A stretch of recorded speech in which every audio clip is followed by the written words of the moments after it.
Say, kids, what time is it? It's kind of like watching TV, but, in your car. It is Dark Side of the Stream. Joe Westen, Mike the Intern in the studio this morning. And today we are going to discuss the new documentary on Netflix, Night Stalker, The Hunt for a Serial Killer. We're not going to discuss Kurosawa?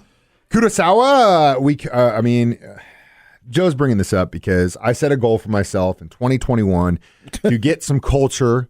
I had seen Seven Samurai before, but I had always heard so much good things about Kurosawa, and I've basically spent most of my days watching at least one Kurosawa movie while I'm at home watching my son. I think he's going to speak Japanese before he speaks English, but I will tell you right now that Kurosawa movies are unbelievable. Top 3 filmmaker of all time. Hands down. Do you know how to Without Kurosawa, there would be no George Lucas. There would be no Steven Spielberg. There would be no Magnificent Seven. There would be no Fistful of Dollars. There would be no Star Wars. There were so many things this guy influenced in the late 40s, 50s, and 60s. It would blow your mind. Yojimbo is literally Fistful of Dollars. They copied it and made it into Western. Seven Samurai, Magnificent Seven. They copied it, made it into a Western. They're Western samurai movies, and they're so amazing. And that's all the time we have. So folks. that's it. That's what we just no. Night Stalker.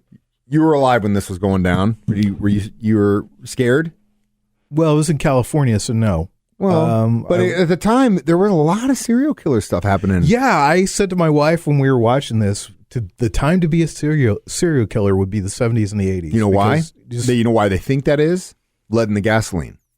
There was an uptick in violent crimes in the mid to late 70s and the 80s, and they all attribute that to lead poisoning across the board. It's not a fact per se, but it's a theory. And you look at the numbers, and it kind of makes sense. Probably the social disparity didn't have anything to do with it. Well, no. Yeah, I get that too. But at the same time, I mean, it's just so weird that there were just so many different serial killers in that time period, not just in the United States. And it kind of makes sense that maybe it had something to do with what was in the drinking water. I don't know. Yeah. It's just a theory. So I knew a lot about Richard Ramirez because I have this really weird fascination with true crime and more, I guess more specifically serial killers. And I really like this documentary because it told the story from the perspective of the investigators that broke this case. Yeah, it was amazing how hard these two guys in the Los Angeles County Police Department, Sheriff's Office, how hard that they worked on this case, how much that the two of them sacrificed for this case, and how it's a really amazing story because part of it too is about Los Angeles at the time, because you kind of get the vibe and the feeling for that. Mm-hmm. And the documentary starts out talking about how there was a lot of civic pride in Los Angeles at the time, that people were very proud of the city, and the Olympics were there, and just the culture. I love L.A. I love L.A., yeah, exactly. But they also show you that there's the glitz and the glamour side, and I love L.A. part, and then there's a whole nother part of Los Angeles that they weren't talking about. Yeah, exactly. And that's where this guy definitely did most of his work. Speaking of the way, how much work these guys put in, what you mentioned, the one thing, the seasoned vet, I love how he was like, talking about how different guys deal with it differently, And him, he's like, as soon as I turned my car off, I walked inside and I left it. He's like, I didn't deal with it. He's like, my kids were grown, so I didn't really have to sit there at the dinner table and how was your day today? He didn't have to deal with that. But then you got the other guy who's like, his wife ended up saying, I got to get out of here. I'm not staying here until this is over with, because there was attacks happening as close as like a mile away from their house. And so he was basically at home dealing with this thing and getting calls in the middle of the night, going out and having it investigated. God love him, because he was really the one that kind of kept him on the path that these were all linked up, and really had to sell not only his partner, and then that was what sold the department, because up until that point, no one really was listening to what he had to say as far as how these attacks and murders were linked in the beginning.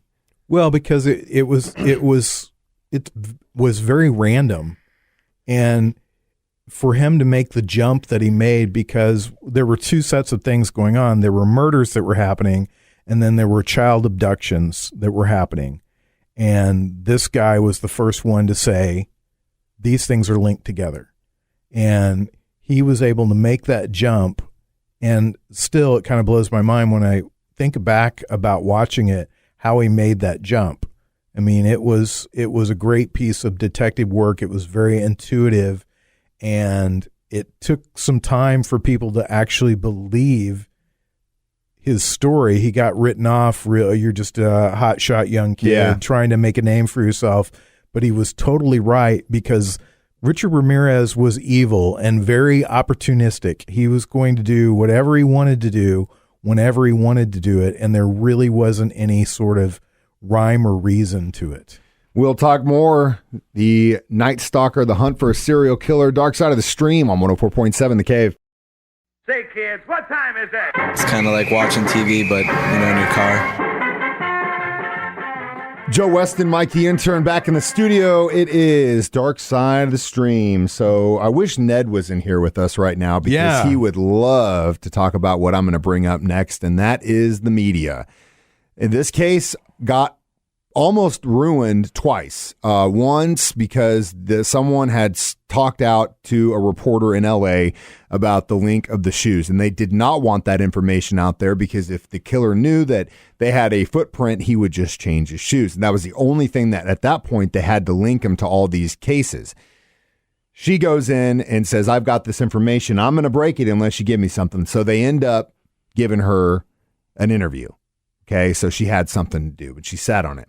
Well, then the San Francisco thing happens, and what does the mayor of San Francisco do? She holds a press conference and literally takes her hand that she's holding close to her chest, turns it around, and shows the entire world what the hell is going on. Now, my question to you, Joe Weston, is I get that we need to know what's going on when it comes to our health, if there's a killer on the loose, all that stuff. That's where the news comes in and helps us keep us informed and safe.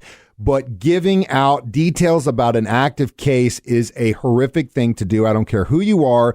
That's not your position. You got to let the police do your job, right? What do you think? Well, initially when they talked about it, I was horrified and agreed. But then when I saw how the community reacted with the information that they were given, I felt like that it was the right thing. Because they were able, it's what ended up capturing Richard Ramirez was the community.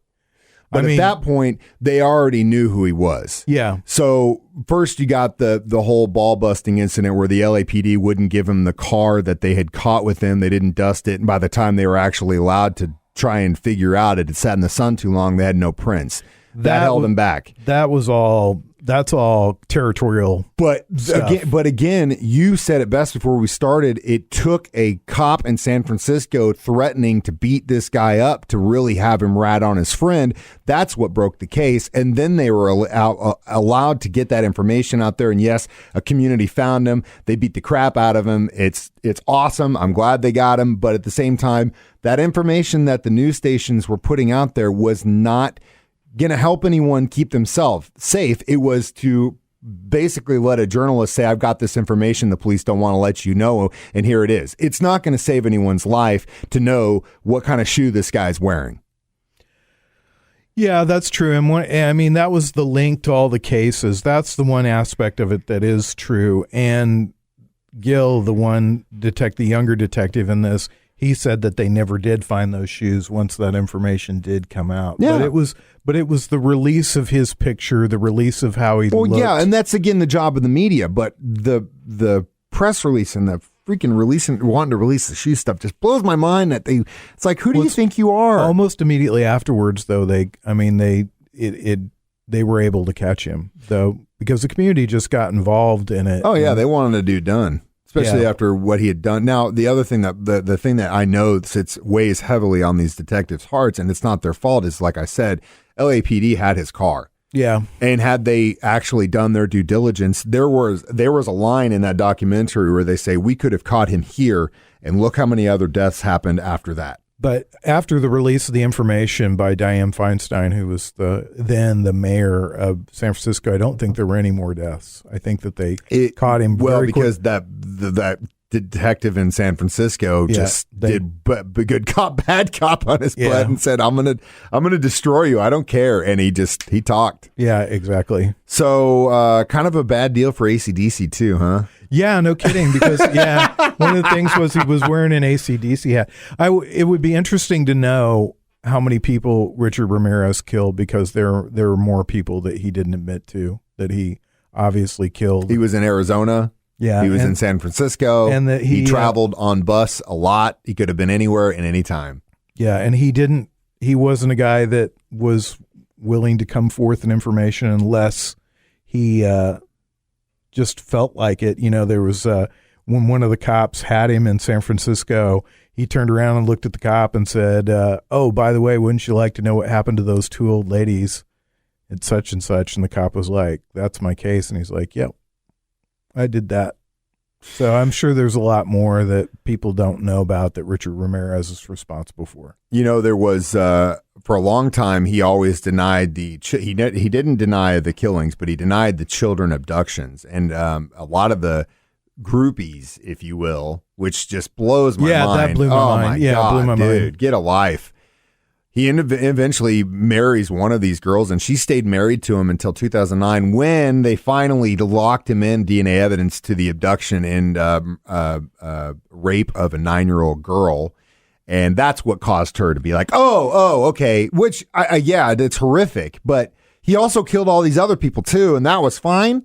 Yeah. What the hell is wrong with you? There's a woman in the documentary who's incredibly brave, and I think she was 6 years old when she was abducted by Richard Ramirez. Her story just broke me down. Her sitting there and telling the story, and then at the end she comes back and she says, "I don't let this define me." No, and she won that battle. I agree, and the fact that she was on that documentary spoke volumes, and that she's been able to have her own life. And man, what a story. Her story was just like, oh my God, I cannot. Anything that deals with kids, it just breaks my heart. Well, we will figure out what we're watching next week. Jay's turn next, so we got to talk serial killer with Jay next. So, Joe, have a great day. You too. Say, kids, what time is it? It's kind of like watching TV, but, in your car. The intern, Jay Stevens, Dark Side of the Stream. Today discussing the documentary The Night Stalker on Netflix. I like how you guys just leave me out. No, you're first here. Half. Joe gets the first two. You get the last two. Joe is the opener? It's just, I can't. Joe is the opener? You had to bring the headliner in after? It's like I wake up first, then Joe, then you. And I can't get you two to wake up at the same time. So Joe's coming in early. We did a real nice conversation. He loves you. He wanted me to send you his best. Thank you, Joe. The fight's off. He doesn't want to fight anymore. Thank you, Joe. So love is the answer. We'll get you two back in a room together one of these days. But we are discussing The Night Stalker, and Joe and I talked at length about a few things about it. Let me ask you this. Does a person who likes AC/DC make them a serial killer? Because if so, we're screwed, right? It's super, the whole AC/DC tie-in is super crazy. But while there was no twist in this documentary that I'd like to see, I did see if you picked up on this.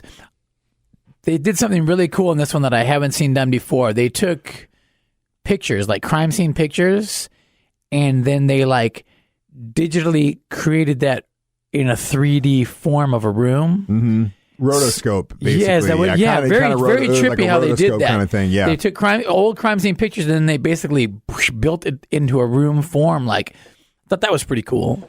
And the whole Night Stalker thing is crazy, and the whole barely missing the guy at the dentist office and stuff. Man, the media almost broke it several times. The mayor of San Francisco screwed it up. Cool seeing the behind the scenes stuff and seeing how this guy was got a human side of the detectives. This, and the other guys were like, "No, you're crazy, detective." Yeah, the tie between the killings and the child abductions. That was a huge taking thing. the kid and dropping the kid off. Man, jeez. You were in LA at this time, right? I think I was in LA at that time. Yeah, because I remember it was a big deal. Were you told to get your ass home? It was a big deal. Lock your doors and windows. It was a big deal all over the place. Everyone was scared, but it wasn't just the Night Stalker thing going on though. There were so many different killers in that area. In that Hillside Stranglers, Golden State Killer was active. Night Stalker was active. there was so many. And the thing I brought up to Joe was, you know why they think that is? There were so many serial killers in the 70s and 80s. Because the lead paint, right? Lead in the gasoline. Yeah. Lead in the gasoline. Lead in the gasoline. Yeah, lead in the gasoline. Yeah. That kind of pushed all these guys that were kind of already on the fringes. Yeah, I dodged a bullet, man. Yeah, well, you riding around lead gas cars, man. See, we're all where they say like the difference between sociopaths is like minuscule. Whether you're just going to be a guy who's just like, hey, look at me, or you're end up being a serial killer. Luckily for us, I walk a fine line. You became, hey, look at me instead of you're killing people. Hey, look at me instead of I'm going to kill you. Yeah, I know. Well, it could have happened to you, man. Well, could have happened to me too. It could have happened to anybody. Could have happened to anybody. So yeah, I thought the documentary is well done. I thought the media really sucked big time. I think the LAPD really sucked for not letting him have that car, because if they had given him that car so they could run fingerprints on it, and like they had him and the guy ran away, like, man, just. And this wasn't the only time it happened. The Golden State Killer, same deal. You had all these different jurisdictions, right? Like these little trying things, to win fight, man. Dude, it's shoddy. Dark Side of the Stream. We'll discuss Jay Stevens' fashion choices next on 104.7 The Cave. Say, kids, what time is it? It's kind of like watching TV, but, in your car. Jay Stevens, Mike the Intern. It is Dark Side of the Stream discussing Night Stalker, The Hunt for a Serial Killer on Netflix. So we brought up the AC/DC thing. Was it known that he was into AC/DC when this came out? For some reason, I remember that I thought it was an AC/DC shirt that he got arrested in, right? But I guess it was a hat. It was a hat? Yeah. And it looked kind of like a chick's hat to and me. And he wrote on like that wall, Jack the Knife or something, right on that wall. Yeah, it was a name of an AC/DC song, right? I don't know, but he just looks so trippy, but then he started getting all these chick fans, like crazy. That's the other thing, dude. Like, because he had that Jim Morrison kind of look to him, Real tall guy, long hair, he had those eyes, and he was getting like, they went through all those pictures chicks were sending him, all kinds, like a fan mail and stuff. That's the thing Joe and I talked about. Thing, right? Very weird. You deal with a bunch of groupies. Well, I deal with crazy chicks, but they're throwing themselves at me because I'm on stage and singing. No, different. Those chicks are in. They aren't into but this singing. guy's They're like into killing people and like. But it happens all the time. Got like that other guy that killed his wife and kids that threw him in the oil well thing. Yeah. That dude gets tons of chicks throwing themselves at him. It's crazy. It's really weird. What is that? Like, dude, he just straight up killed another chick. And you're going to throw yourself at him? Is it the same fine line that goes between, hey, I'm a lead singer of a band versus I'm a serial killer? Is it the same line? Like, they're into serial maybe there's killers? some weird. We need to bring a psychologist in here. You know what? That would be a pretty good idea. Get a shrink on Dark Side of the Stream so we can discuss. Break us down and then break everything else down. First, they break us down. Oh, God. I'll be laying here on the table crying. I'll be naked crying on the table. And the thing is, he was married to one of those chicks for a long time because he always denied the child abductions until they linked him DNA, and then she divorced him. So it was like, oh, wait, so you're cool with him killing all these chicks, but then when kids got involved, it was a big no-no. Wow. I could see the kids thing making you upset, but why did all these other ones? I brought that up with Joe. That just blew my mind. He ended up, passing away of cancer. He had obviously been a chronic drug abuser and ended up getting chronic hepatitis C from using dirty needles. Kids, don't use needles. Just FYI. And the more C is you passing. know. I took a hepatitis test. I got a C. That's passing, right? No! C is passing, right? C is passing, if you ask me. Take heed, everyone. Take heed. Well, what's the next thing we're going to watch? Oh, man, we didn't plan this out in advance. I should have told Joe. Joe brought up the Kurosawa thing early on in the last one. And that's I all was you talking guys about do. You do that. I was like, there's no way we're getting Jay to watch a Kurosawa movie. There's no way. Gosh. Documentaries on the radar right now. Tiger Woods, I watch. That's the HBO though, isn't it? Yeah, I don't have the Max yet. Can't do the Max. I'm about ready to drop $15 so I can watch that Bee Gees documentary, man. Oh, dude, that Bee Gees one's fire, dude. I know. Well, I guess we'll have to sit here and not waste your time. We still never did Social Dilemma. I can't. I want to just get beyond politics for a little bit. Okay. All right. Let's see. Exit Through the Gift Shop. Did you ever watch that? Old school.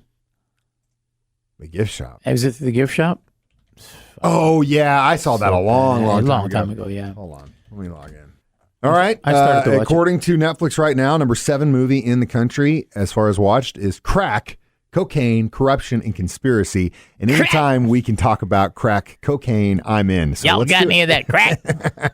Is this a 5 o'clock free crack giveaway? All right. No, it's Dark Side of the Stream on 104.7 The Cave.